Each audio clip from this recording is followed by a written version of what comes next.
கர்த்தருடைய பரிசுத்தமான நாமம் மகிமைப்படுவதாக. ஆசீர்வாதமான ஒரு நல்ல கால வேளையிலையும் பாளையங்கோட்டை இந்திய தேவ சபையிலிருந்து காலை மன்னாவை உங்களுக்கு வழங்குவதில் மிகுந்த சந்தோஷம் அடைகிறேன். இந்த நாளில் கர்த்தருடைய வேதத்தை தியானிக்கலாம். நியாயாதிபதிகள் 12ஆம் அதிகாரத்தை தியானத்திற்காக எடுத்துக்கொள்வோம். இந்த அதிகாரம் 15 வசனங்களை கொண்ட ஒரு அதிகாரம். எப்தானுடைய தலைமையின் கீழ் நடைபெறுகிற ஒரு ஆட்சியை இந்த அதிகாரத்தில் நீங்கள் வாசிக்க முடியும். இந்த அதிகாரத்தில் கவனிக்க வேண்டிய ஒரு வேதவசனம் இருக்கிறது. அதனுடைய 5-6 வசனங்களை கவனித்தால்,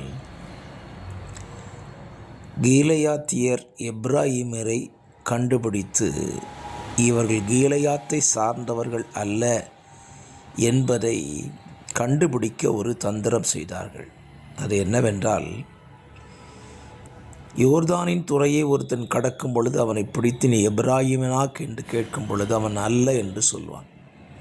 அப்பொழுது அவர்கள் சிபோலேத் என்று சொல்ல அவனை கேட்டுக்கொள்வார்கள்.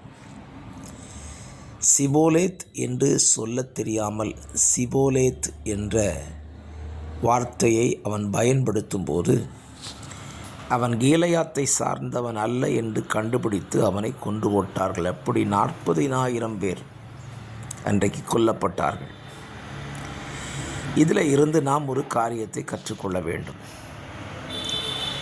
நாம் யாரை சார்ந்து நிற்கிறோம் என்பதை, அல்லது நாம் யாராயிருக்கிறோம் என்பதை தைரியமாய் அறிக்கையிட வேண்டிய ஒரு காலகட்டத்தில் வாழ்ந்து கொண்டிருக்கிறோம். எப்பிராயீமனா என்று கேட்டால் ஆம் என்று சொல்லியிருந்தாலும் மரணம்தான், இல்லை என்று சொன்னால் சோதிக்கப்பட்டு மரணத்தை சந்தித்தார்கள். வேத புத்தகத்தில் ஆண்டவராய் இயேசு கிறிஸ்துவை சிலுவையில் அறையும்படி கொண்டு போகிறார்கள். நியாய விசாரணை ஸ்தலத்துக்குள்ளே இயேசு நியாயம் விசாரிக்கப்பட்டு கொண்டிருக்கும் பொழுது பேதுருவை அணுகி 3 நபர்கள் நீ இயேசுவோடு கூட இருந்தவன்தான் என்று அவர்கள் சொல்லுகிறார்கள். ஆனால் பேதுரு அந்த இடத்துல தான் அவரோடு கூட இருந்தவன் அல்ல என்று மறுதலிக்கிறான். பேதுரு தன்னை விடுவித்துக் கொள்வதற்குத்தான் இந்த காரியத்தை செய்கிறான். ஒருவேளை ஆம் என்று சொல்லியிருந்தால் தன்னையும் இயேசுவோடு கூட சிலுவையில் அறைந்து விடுவார்களோ என்கிற அச்சத்தின் பேரில் அவன் அப்படி சொல்லியிருக்கலாம். நீங்கள் பேதுருவின் வாழ்க்கையை கவனியுங்கள். அவன் அப்படி இல்லை என்று சொன்னாலும் அவன் உள் மனசு வாதிக்கத்தான் செய்தது.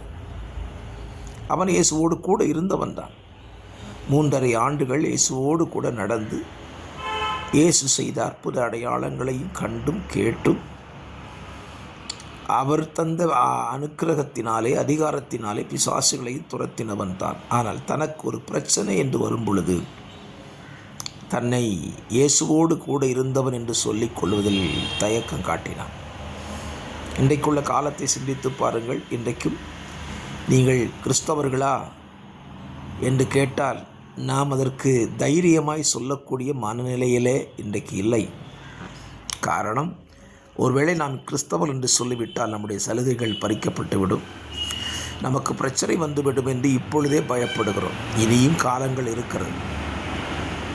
ஆகவே நாம் யார் என்பதை தைரியமாய் சொல்லக்கூடிய ஒரு மனநிலையை இந்த நாட்களில் உடையவர்களாக இருக்க வேண்டும். எப்பிராயீமன் அல்ல என்று சொன்னவன் சிபோலேத் என்று சொல்ல தெரிந்திருக்க வேண்டும் அல்லவா?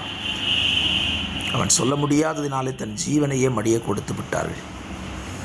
ஆகவே என்னை கேட்கிற அருமையான கர்த்தருடைய பிள்ளைகளே, நீங்கள் யாருடையவர்கள்? இதை தைரியமாய் எல்லாரிடத்திலும் எல்லா இடத்திலேயும் அறிக்கை செய்வதில் உறுதியாயிருங்கள். ஒரு நாளும் உங்களை யார் என்பதை மறுதலித்து பேசுவதற்கு அனுமதிக்காதீர்கள். ஜெபிக்கலாம். பரிசுத்த பிதாவே, நாங்கள் உம்முடையவர்கள் என்பதை தைரியமாய் இந்த உலகத்துக்கு அறிக்கையிட தேவன் எங்களுக்கு கிருபை தார். வார்த்தைகளை கேட்கிற உம்முடைய ஜனத்தை அப்படியே ஆசீர்வதி. இயேசுவின் நாமத்தில் ஜெபிக்கிறேன் நல்ல பிதாவே, ஆமென்.